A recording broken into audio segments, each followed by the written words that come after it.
So, we talked about our newest OLED display just a few weeks ago, and we've got so many monitors to choose from resolution to frame rate to the screen size that you want. There's so many choices, both for gamers, creators, or even just an average user. But today we're mostly talking about best displays for gamers. And Whitson, we've got a bit of a rundown put together, so take it away. Yeah, as promised, this is going to be kind of a gaming monitor buying guide. We're not focusing on just one product. I know the holidays are coming up, Black Friday is coming up. A lot of people are buying themselves some gamer gear for themselves or for a loved one, and we're here to help you, right? We can't say what's going to be on sale next week or not. So some of these monitors may be on sale, some of them might not be. But like, even if you're getting a laptop or desktop parts on sale, you got to have a monitor to go with it, That's right? true. So I want to start by saying I feel the monitor is often overlooked. People get so caught up when they're putting together a gaming PC that they are thinking about the CPU and the GPU, which are very important, right? You want great graphics and high frame rates, but what allows those graphics to look their best is a monitor. What allows you to reach those higher frame, actually see those higher frame rates, right, is the monitor. If you're on a cheap old monitor that's just like 1080p 60 hertz, cranking up the graphic settings isn't going to make as big of a difference as upgrading to like a high resolution OLED display that really allows the colors to pop, that allows you to show all 144 of those frames per second or more, right? So your GPU might be generating those graphics, but your monitor is the window through which you view them. Do not skimp on the monitor, you guys. And a monitor can last you like multiple builds too.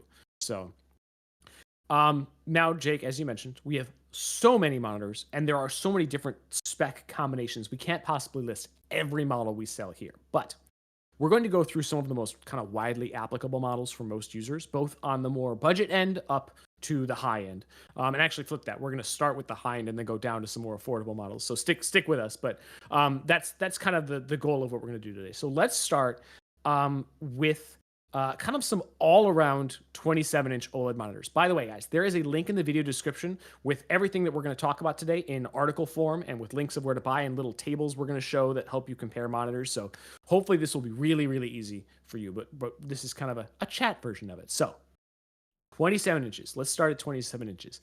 I think 27 inches is a pretty good sweet spot for a lot of people, wouldn't you say? That is my preferred size because it's good for esports and it's good for single player. It's a nice happy medium. Yep, it's not too big to fit on most desks, right? But it's also not too small. It's not like 24 inches. Like it's a really good size. You could fit two of them on your desk maybe if you have the room. If you like a dual monitor setup like I do. So 27 inches is a good all around. And so let's start by looking at the ROG Strix XG27AQDMG. Again, all of these will be in the description so you don't have to remember all the names. Go click on that article. This is a 27-inch 1440p monitor. This one has a 240 hertz glossy WOLED screen. I know a lot of people are really into the glossy screens, especially for OLED. So we actually kind of had worked with the panel manufacturer to special make you guys a glossy OLED for this display. Really, really great monitor. 240 hertz, I think, is a really good refresh rate where you're not necessarily paying like a ton of money, but it's still much higher than the 144 hertz monitors of old, right? And then alongside that, we also have the XG27 ACDNG, also 27 inches, also 1440p, has the same design, right, with that little phone holder on the bottom, Yep. which is cool. Height adjustable stand, lots of nice quality of life things here. Does this one have the screw hole on top for you to mount a camera too? If you look at that top view over there, does that have some of our monitors? Yeah. Yeah, the thing it does. So if you have a DSLR camera and you're streaming, you could mount that on the monitor without having to have a separate stand. So cool. It is a I very wish I nice had that feature. on my monitor. Yeah, I actually have it on my TV on the wall here. The PG42UQ has that. Oh, that's cool. Yeah. So it's the same design as the other one that we just talked about, only this one is 360 hertz and it's a semi-glossy QD OLED panel. Okay, so it's got a little bit of that anti-glare finish on it. So if you're gaming in a room with lots of light or you have windows, this will help kind of cut down on some of those reflections. And QD OLED is a really great panel technology for making those colors like really, really pop, really kind of vivid, bright colors. So QD OLED is going to be a nice inclusion there as well. This one is actually on sale right now Look at for that. $699, which is $100 off its usual Yeah. price. So I know I said not everything is going to be on sale for Black Friday, but this one already One of is. the one of the I don't know if this is the rare. Black Friday price. It's just on sale. Yeah, yeah. So these are our two 27-inch OLEDs that I would recommend looking at right now. Glossy 240 hertz, semi-glossy 360 hertz with QD OLED. Ultimately, that's up to you. And if you don't have a strong opinion on glossy or WOLED versus QD OLED, buy whichever one fits your budget. Obviously, 360 hertz is a decent little jump over 240 hertz, so that might be the thing that sways you. But both of these are going to look incredible. Both of them have beautiful, accurate colors. Those incredibly deep blacks. Remember, OLED, each pixel can turn off entirely, so the blacks are crazy deep. If you have never seen an OLED in person, like it's a totally different experience from a typical LED monitor. The picture jumps off the screen. Those perfect blacks make a huge difference. As someone who just swapped to OLED as my primary display on PC, it's like, oh my goodness. I tell this story all the time, but like I'm a huge display nerd, and I'm one of those people that like when it's time to buy a TV, I'll have so much trouble deciding. I'll look at like 5 different TVs and I'll be like, this one has this one has this. And my wife is always like, these are all the same. They all look the same. It's the same 5 TVs. And then one day when I brought home an OLED, she was like, oh no, this one's different. This one looks so much better. Like my wife, not a display nerd, but immediately the first time she saw an OLED, her mind was blown. Yeah. So that's how big a difference OLED makes, you guys. Agreed. Agreed. Now, if you want something a little bit bigger, I don't play a lot of esports. I tend to like single player, kind of cinematic, immersive games. Just finished Miles Morales on PC for the second time. Super fun. I would look at a 32-inch monitor. And we've got two 32-inch OLEDs as well. The first is the ROG Swift OLED PG32 UCDM. And then we have the PG32 UCDP. So the UCDM, the one that Jake is showing, or was showing, there we go. This is a 4K 240 hertz monitor, 32 inches, bigger, really immersive. I think at a desk, this is like the perfect size if what you're doing is purely gaming. And what's cool about this one is this one also has Dolby Vision.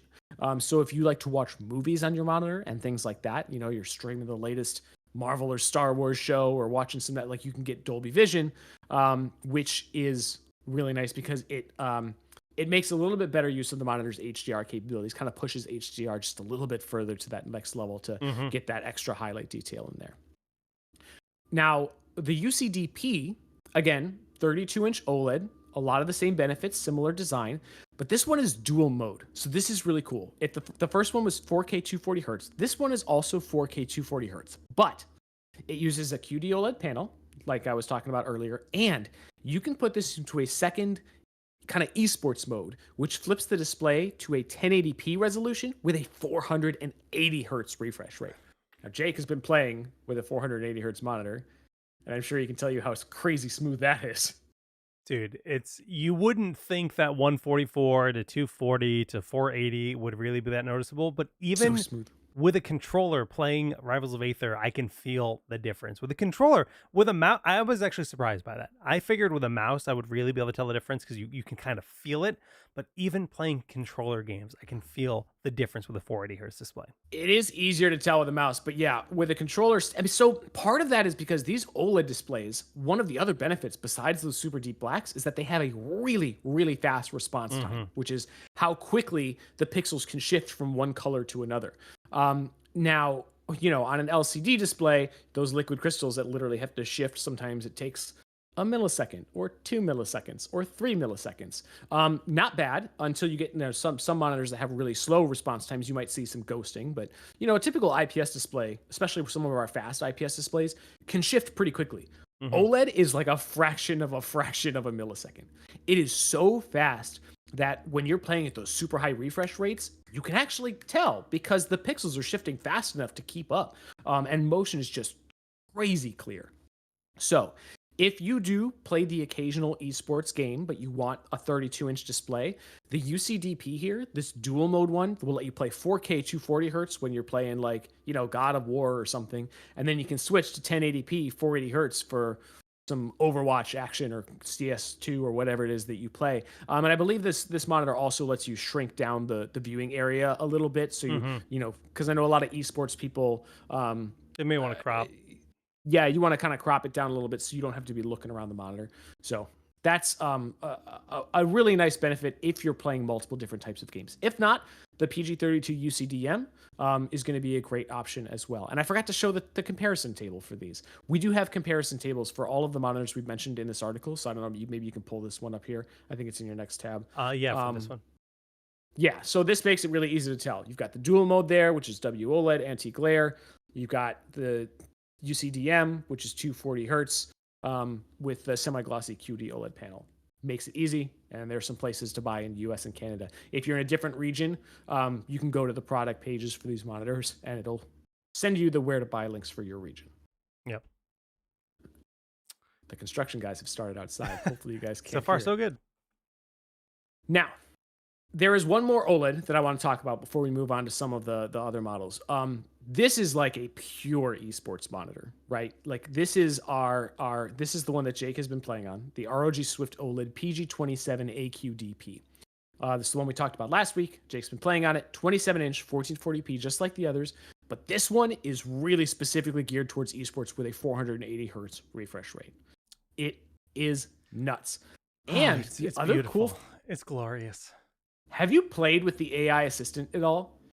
It's really cool. So this feature, I think we talked about it last week, basically will automatically select the image mode for the display based on what you're playing. So I'm sure those of you with a gaming monitor have seen that if you go into the on-screen display, you can select like racing mode, which makes the colors like really vibrant, or like first-person shooter mode, which lifts the shadows so you can see the enemies coming, and there's an sRGB mode for content creation or things like that, right?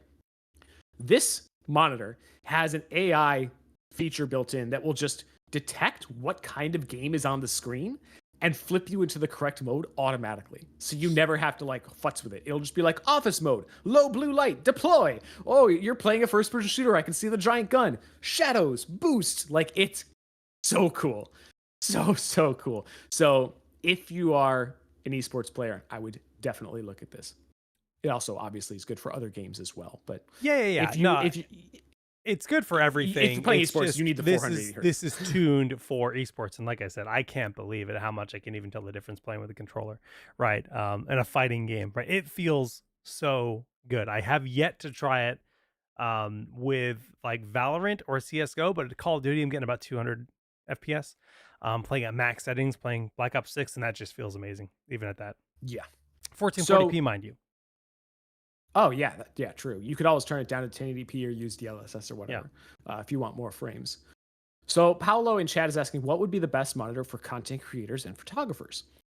Honestly, any of these OLEDs that I just talked about would be great for that use case, because the OLED is going to give you that incredible contrast and color. I would probably look at one of the 4K ones, especially if you're doing like 4K content creation, right? So that 32-inch 4K model, that would probably be one of the first places I would look, because it's going to give you that super high resolution for kind of when I'm doing video editing.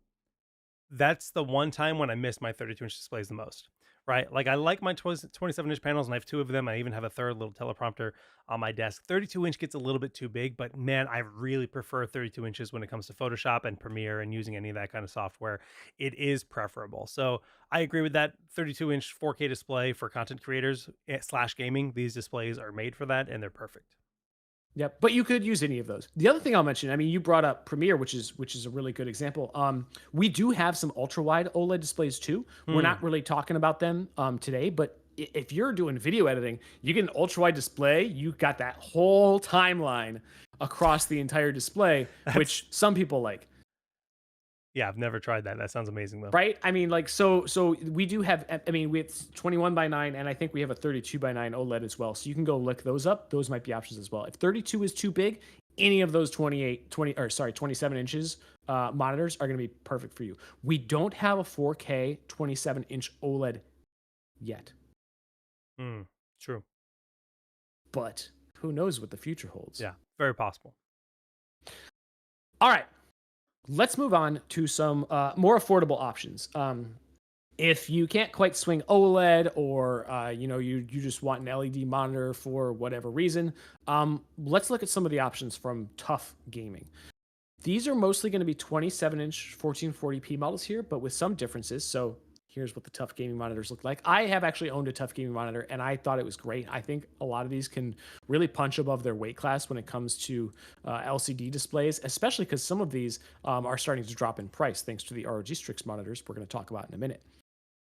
Let's scroll down to the table here, because I think there's like 5 here that we're showing off. And so I'm just going to kind of go through them, boom, boom, boom. So most of these are 27 inches. You've got two 1440p ones, one of which is 180 hertz, fast IPS. IPS is going to give you really good response times, again, for clear motion, and really good like color accuracy and stuff. The 165 hertz model is a VA panel. What I like about VA panels is that they have slightly better contrast than IPS. And so, if you're playing in the dark, that extra contrast can help make blacks look a little bit better, makes the image look a little bit punchier. But the fast IPS is going to give you that faster refresh rate and that super clear motion. So I think most people are probably going to want the fast IPS models. But again, I kind of prefer VA myself because I tend to game in the dark. So that option is there for you guys as well. Now, this last 27-inch one is there's all 27 inch. The third one, 27-inch one, is 1440p, but 260 hertz. So again, fast IPS. So if you want that extra refresh rate, the difference between 144 and 260, like again, is noticeable. So going up to 260 hertz, that's going to give you a really fast refresh rate for a solid price on that. And then there's a 1080p one there as well. If you're playing esports, you want to play at 1080p, you want to save a little bit of money, but still get that 280 hertz refresh rate. That's an esports display right there, an affordable esports display.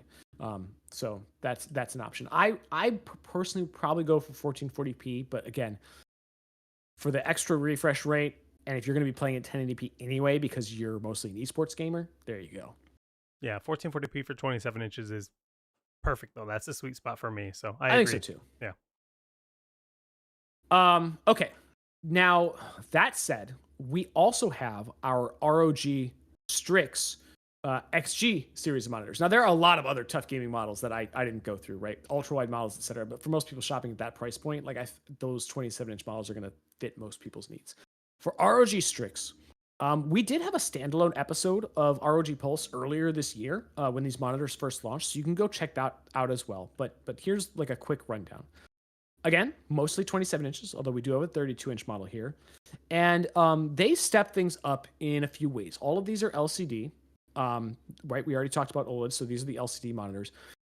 There is a 4K model here. If you want, like Paolo was talking about, 27-inch 4K for content creation. We do have a model for that in the ROG Strix line. And because it is, which one is this? This one's fast IPS. So again, you're going to have good colors and stuff. You're not going to get that same like crazy contrast you have on the OLED. But if you need 4K 27 inches, this model might be a good one to look at. It's because it's still going to have good colors and all that stuff. Otherwise, we have a 1440p 180 hertz, 1440p 180 hertz with fast IPS, and a 1440p 180 hertz with fast VA. So that fast VA is going to give you slightly better response times. Again, so you have the deeper contrast, but still with clearer motion than a fast VA would give you.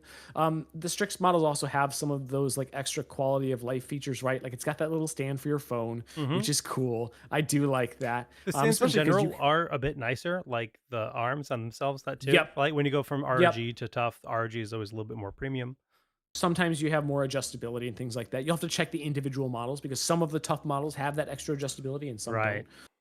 The cool thing about that phone stand is that with GPU Tweak, the new version of GPU Tweak that we launched this year, you can put your your CPU usage and GPU temperatures and all this stuff in a mobile monitor on your phone and then just put it right under your monitor. So you don't have to have that like the OSD on cluttering up your game screen. You've got your game and you've got your stats down below. That's a cool use for that. And then there is finally a 1440p 280 hertz fast VA. That one's 32 inches. That's pretty killer. 32 inches, 280 hertz fast VA. If you can't quite swing the OLED, but you want that 32-inch like immersive, That's going to be a nice monitor at a good price. All of these monitors also feature USB Type C and a tripod socket on the top of the stand that we talked about earlier. So again, like a few more features on this that are just kind of nice little like quality of life things. Mhm. So it's worth, if you have a little bit more cash, it's worth stepping up to the Strix models for some of the other niceties that they offer. Agreed. Hopefully, that helps put some of these things into context for you. I have a question. Are there plans for an updated 42-inch OLED? I can't tell you what we do or don't have plans for at the moment because telling you we have plans for it is basically announcing a product. But we'll see. That'd be cool. I know the 42-inch. We do still have, that 42-inch It's right here. OLED available, but I know that's our first gen OLED, and some of these other OLEDs have upped to the game in a few ways. But if you want the 42 inches, I mean that display is still going to look amazing. It looks so good. It's not. It's still going to be a huge upgrade over like an LCD monitor or whatever you probably have. So if you're looking for something that you want, you see, sounds like he's using it at a desk. Yeah, that 42-inch monitor is still going to look sick at a desk. Talk about immersive. That's like I found it to be too much myself, but hey, to each their own. it was a little bit too much for me at the desk, but I know some people really like it. And I can totally see it. For me, I could totally see myself using it. I've said this before, like in a dorm room or something, or in like a small studio apartment where you don't necessarily have a room for like a 55, 65-inch TV, but you want something that can pull double duty as a TV and a gaming display. Because a lot of like when you go buy a 42-inch TV, a lot of those are more budget models that don't necessarily have the same picture quality or the same gaming features that some of the higher end models do. That's where the 42 and 40, is it 46 or 48-inch 48. models? Yeah, those two models that we have are perfect for a case like that where you're a little bit shorter on space, but you want all of those higher end features, especially for gaming. For like a dorm room or studio apartment, those would be perfect. But I know a lot of people also like to use them on their desk. It is pretty cool, especially, I mean, if you kick back with a controller, right, when you're at your desk. I'm actually doing Then more it- and then it more and makes more more sense. controller gaming, so like I get it. Like I'll actually just roll with my controller over here now, though, so it's not too different than having it on my desk. But I'm spoiled and I Yeah. have all these displays around me. So So many monitors. Yeah, we all wish we could beat Jake, but here we are. Guys, again, check out the link in the description for the full buying guide with links on where to buy all of the monitors that we talked about today. I hope that helps give some guidance on helping you kind of pick the next monitor for your PC. We've got a lot of good stuff, and I know it can sometimes be a little bit overwhelming, but these are the ones that I think are going to appeal to most people, and hopefully one of those kind of jumps out to you as like, oh yeah, this is the right one for me. As always, guys, this is just a part of our show. If you watch the full stream live, you get more of us. Do you want more of us? I don't know, but you get it. We talk about what's on shelf that week. We talk about what products are on sale. We jam about games, talk about what's coming new to Game Pass, things like that. So to see the full live stream, tune in live on Thursdays at 3 p.m. Eastern, noon Pacific for the full ROG Pulse. Plus, Jake is always streaming games on this channel on different ROG gear, usually Tuesdays and Fridays. You've been playing Call of Duty lately. Next week, I think, or when does Stalker 2 come out? We're going to be playing Stalker 2 in like a week or two. Next Friday, we'll be playing it. Cool. Sweet. Awesome. So yeah, tune in then. You can also follow us on social media and join our Discord to stay up to date on all the latest news and announcements.